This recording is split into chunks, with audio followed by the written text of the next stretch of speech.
Hello, আসসালামু আলাইকুম everyone. কি অবস্থা সবার? আশা করি সবাই অনেক অনেক ভালো আছেন। তো আজকের এই ভিডিওতে আমি আপনাদেরকে খুবই গুরুত্বপূর্ণ একটা বিষয় নিয়ে আলোচনা করব। যারা সার্বিয়াতে আছেন বা সার্বিয়াতে যেতে যাচ্ছেন, সার্বিয়া থেকে বর্তমান ইতালি কিভাবে যাবেন বা কত টাকা লাগতে পারে এবং কতদিন সময় লাগে সার্বিয়া থেকে ইতালি প্রবেশ করতে, এবং আপনারা কোন মাধ্যমে যাবেন, ট্যাক্সি না পায়ে হেঁটে নাকি লরিতে, সকল বিস্তারিত বিষয় আজকে আলোচনা করব। অর্থাৎ আপনাদেরকে আজকে জানাবো সার্বিয়া থেকে আপনারা কীভাবে ইতালি আসবেন, ইতালি আসার সকল প্রসেস আপনাদেরকে এই ভিডিওর মাধ্যমে জানিয়ে দেব। তো চলুন বেশি কথা না বাড়িয়ে ভিডিওর মূল আলোচনায় চলে যাই। তো ভিউয়ার্স, যারা ইতিমধ্যে সার্বিয়াতে আসেন বা সার্বিয়াতে আসতে যাচ্ছেন, আসতে পারেন। আপনাদের জন্য সার্বিয়া একটা বেস্ট পয়েন্ট হতে পারে, কারণ সার্বিয়াতে বর্তমানে মোটামুটি ভালো পরিমাণে ভিসা হচ্ছে এবং সার্বিয়াতে আসতে খুব বেশি পরিমাণ টাকা লাগে তাও না। তো সার্বিয়াতে আপনি বর্তমানে যদি আসতে চান, সেক্ষেত্রে 7 থেকে 8 লক্ষ টাকা খরচ করে বাংলাদেশ থেকে সার্বিয়া আসতে পারবেন বৈধভাবে। সময় লাগবে সব মিলে অ্যারাউন্ড 1 ইয়ার্সের মতো। তো এর মধ্যে আপনি সার্বিয়া আসার পর বা যারা বর্তমানে সার্বিয়া আছেন তাদের জন্য ভিডিও ইনফরমেটিভ হবে, কারণ সার্বিয়াতে যারা আছেন বা সার্বিয়াতে যারা আসবেন, আসার পর আপনারা সার্বিয়া থেকে অনেকেই ইউরোপের বড় বড় যে কান্ট্রিগুলো রয়েছে সেসব কান্ট্রিতে মুভ করতে চান, সাপোজ ইতালি, ফ্রান্স, বিভিন্ন দেশে।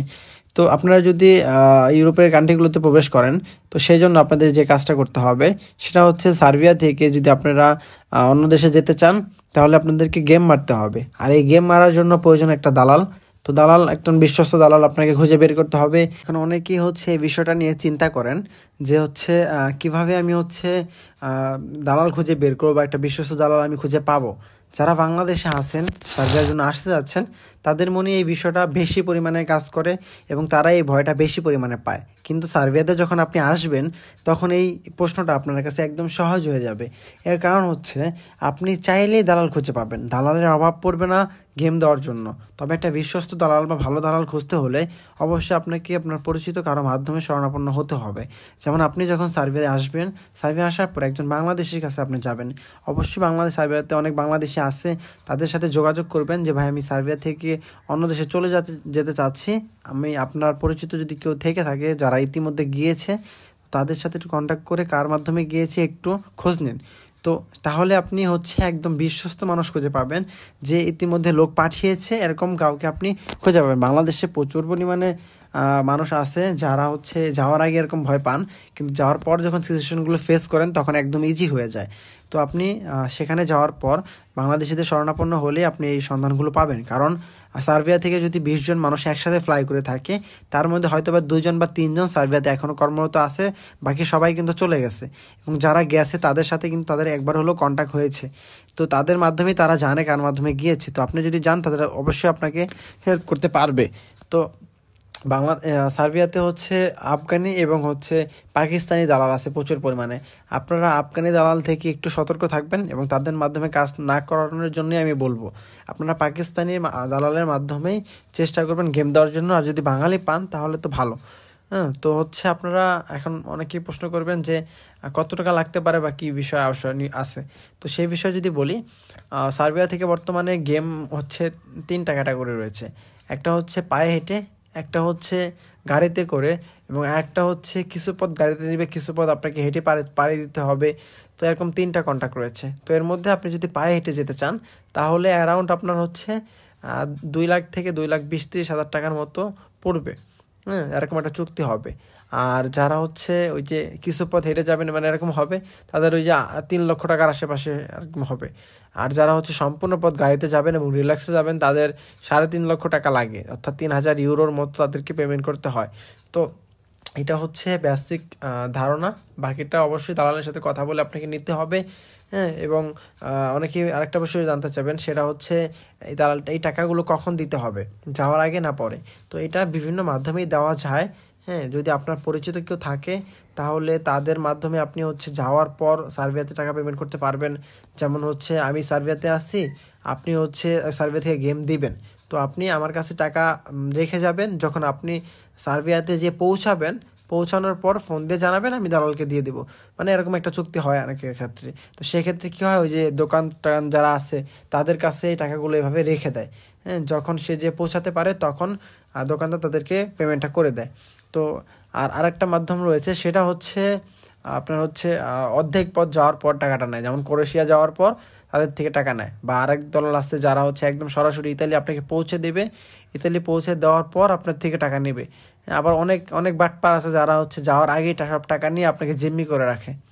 তো আপনি অবশ্যই আপনার যেটা সুবিধা হয় সেই মোতাবেক আপনি চুক্তি করবেন তাদের সাথে। আর হচ্ছে যদি আপনি পায়ে হেঁটে যেতে চান তাহলে আপনাদের অনেক কষ্ট হবে এবং সময় অনেক বেশি লাগবে, অ্যারাউন্ড 20 থেকে 1 মাস সময় লাগতে পারে। হ্যাঁ, তো সেক্ষেত্রে আমি আপনাদেরকে এটা রিকমেন্ড করব না, যদিও টাকা কম লাগবে তাও আমি আপনাদেরকে রিকমেন্ড করব না। কারণ হচ্ছে আপনারা যদি পায়ে হেঁটে যান তাহলে আপনাদেরকে জঙ্গলে মধ্যে দিয়ে হাঁটতে হবে, বা দিনের পর দিন হাঁটতে হবে, খাবার ব্যাগ কাঁধে নিয়ে হাঁটতে হবে। আর এখন যে পরিমাণ ঠান্ডা, এই ঠান্ডার মধ্যে আপনি জঙ্গলের মধ্যে রাত্রি ঘুমাবেন কীভাবে আপনি ভেবে দেখুন। হ্যাঁ, তো এই রাত্রে এই জঙ্গলের মধ্যে দিনের পর দিন মাসের পর মাস থাকতে হবে। অনেকের তো 1 মাসেরও বেশি সময় লাগে। আবার বনের জন্তু জানোয়ার যেগুলো আছে এগুলো হামলা চালাতে পারে, তো এই বিষয় আছে। তার মধ্যে আবার হচ্ছে নদী পাড়ি দিতে হয়। তো এগুলো একটু রিস্ক হয়ে যায়। আমি এটা আপনাকে কখনোই প্রেফার করবো না। আপনি চেষ্টা করবেন গাড়িতে যাওয়ার জন্য বা লরিতে যাওয়ার জন্য, সেক্ষেত্রে আপনার 3.5 লক্ষ টাকার মতো লাগবে। আপনি যদি গাড়িতে যান সেক্ষেত্রে আপনাকে সম্পূর্ণ রাস্তায় গাড়িতে তারা নিয়ে যাবে। যদি বর্ডারে ধরা পড়েন সেক্ষেত্রে আপনাকে ক্যাম্পে পাঠাবে, আবার ক্যাম্পে থেকে আবার আপনি গেম দিবেন। এটা একটা স্বাভাবিক বিষয়। তবে যদি হচ্ছে আপনি ওই যে আধা পথ হাঁটা নেন, সেটা হচ্ছে আপনাকে তারা একটা নির্দিষ্ট পরিমাণ জায়গায় নিয়ে নামিয়ে দিবে। আপনি বাকি পথটা হয়তো বা হচ্ছে ওই যে হেঁটে বা নৌকা দিয়ে পার হবেন, পরবর্তীতে আবার ওই বর্ডার পার হওয়ার পর আপনাকে আবার তারা গাড়িতে তুলে নেবে। তো এটাও যদি আপনার টাকা পয়সা একটু সমস্যা থাকে তাহলে আপনি এটা চয়েস করতে পারেন, তবে হাঁটাটা কেউ চয়েস করবেন না। আর সার্বিয়া থেকে হচ্ছে মূলত 2টা পথ অবলম্বন করে গেম দেওয়া যায়। একটা হচ্ছে হাঙ্গেরি, তারপর হচ্ছে অস্ট্রিয়া যায়, অস্ট্রিয়া থেকে ইতালি প্রবেশ করে। আরেকটা হচ্ছে বসনিয়া থেকে হচ্ছে আপনার ক্রোয়েশিয়া থেকে স্লোভানিয়া থেকে হচ্ছে ইতালি প্রবেশ করে। তো বর্তমানে সার্বিয়া থেকে দুই রোডেই হচ্ছে গেম চলতেছে। তবে আমি আপনাদেরকে সবসময় রিকমেন্ড করব আপনারা বসনিয়া, ক্রোয়েশিয়া, স্লোভাকিয়া হয়ে ইতালি যাওয়ার একটা প্রবণতা নেবেন। কারণ হচ্ছে আপনারা যদি হচ্ছে ওই রোডটাকে চয়েস করেন, অর্থাৎ হাঙ্গেরি রোডটাকে চয়েস করেন, হাঙ্গেরি বর্ডার অনেক হার্ড, যার কারণে হাঙ্গেরিতে অনেক গেম হচ্ছে আনসাকসেসফুল হয়, ধরা পড়ে, তারপর হচ্ছে তাদেরকে আবার বাধ্য করা হয় এদিক দিয়ে আসার জন্য। তো সেই জন্যই এই রোডটা নেবেন আপনারা চয়েস করে, কারণ এই রোডটাই সবচেয়ে সেফ এখন বর্তমানে। এই রোড দিয়ে খুব সহজে পার হওয়া যায়। কারণ আপনি যদি সার্বিয়া থেকে বসনিয়ার বর্ডার পর্যন্ত আসেন তাহলে একটা নদী পার দিলেই আপনি হচ্ছে বসনিয়া প্রবেশ করতে পারবেন। বসনিয়া থেকে আবার একটা নদী পাড়ি দিলেই আপনি হচ্ছে ক্রোয়েশিয়া ঢুকতে পারবেন। অর্থাৎ এই নদীগুলো দেশগুলোকে বিভক্ত করেছে। তো ক্রোয়েশিয়া থেকে যখন হচ্ছে আপনি স্লোভাকিয়া ঢুকতে যাবেন তখনই হচ্ছে ধরা পড়ার চান্স থাকে। তো 1বার 2বার 3বার চেষ্টা করলে অবশ্যই পার হতে পারবেন, দেন হচ্ছে আপনি ইতালি চলে যেতে পারবেন। এবং ইতালি থেকে আপনার জার্মান, ফ্রান্স যে কোনো দেশে যেতে পারবেন, কারণ সেগুলো কিন্তু সেনজেন কান্ট্রি, তাদের কোনো বর্ডার নেই। তো ভিউয়ার্স, এই ছিল মূলত আজকের ভিডিওটা বড় করব না। যদি ভিডিওটি ভালো লেগে থাকে অবশ্যই ভিডিওতে লাইক করে দিবেন এবং চ্যানেলটি সাবস্ক্রাইব করে পাশে থাকা বেল আইকনটি বাজিয়ে দিবেন। ধন্যবাদ সবাইকে। দেখা হবে পরবর্তী কোনো এক ভিডিওতে। সে পর্যন্ত সে ভালো থাকবেন, সুস্থ থাকবেন এবং অবশ্যই আমাদের চ্যানেলটি সাবস্ক্রাইব করে আমাদের সাথেই থাকবেন। আসসালামু আলাইকুম।